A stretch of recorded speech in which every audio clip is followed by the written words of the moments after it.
மிகப்பெரிய ஒரு முற்றுகை போராட்டத்தை தமிழக வாழ்வுரிமை கட்சி பிக் பாஸ் அரங்கத்திற்குள்ளாகவும் விஜய் தொலைக்காட்சி முன்பாகவும் பல்லாயிரக்கணக்கான தமிழக வாழ்வுரிமை கட்சியினுடைய தாய்மார்களை திரட்டி மிகப்பெரிய போராட்டத்தை நடத்துவோம்.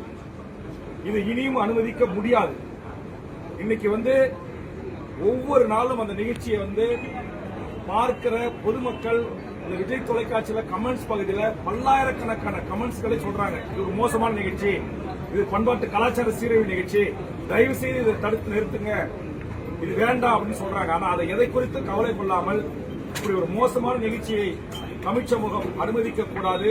தமிழக மக்கள் இதற்கு பெரும் ஆதரவு தர வேண்டும் என்ற இந்த போராட்டத்திற்கு எங்களுடைய உணர்வுகளை புரிந்து கொண்டு மாண்புமிகு தமிழ்நாடு முதலமைச்சரும் தமிழக அரசும் உடனடியாக அந்த நிகழ்ச்சியை தடை விதிக்கணும்.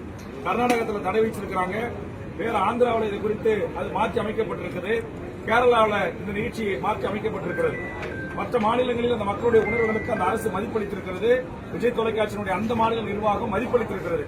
ஆனா இங்க தமிழ்நாட்டில் தமிழர்கள் சாதியா பிரிஞ்சு கிடக்கிறான், மதமா பிரிஞ்சு கிடக்கிறான், கட்சியா பிரிஞ்சு கிடக்கிறான். நம்ம எப்படி வேண்டுமானாலும் கல்லா கட்டலாம் என்ற அடிப்படையில் இந்த நிகழ்ச்சியை நடத்துவது என்பது ஏற்புடையதல்ல. அதனால் உடனடியாக தடை விதிக்க வேண்டும் என்ற வேண்டுகோளை முன்வைக்கிறேன். அப்படி இல்லை என்று சொன்னால் தமிழக வாழ்வுரிமை கட்சி எடுக்கிற அந்த போராட்டம் ஒரு நியாயமான மக்களுக்கான போராட்டம் என்கிற அதற்கு மதிப்பளித்தாவது மாண்புமிகு தமிழ்நாடு முதலமைச்சர் இதற்கு ஒரு தீர்வை காண வேண்டும் என்று எனது அருமை பத்திரிகை ஊடக நண்பர்களின் சார்பாக வேண்டுகோளை முன்வைக்கிறேன்.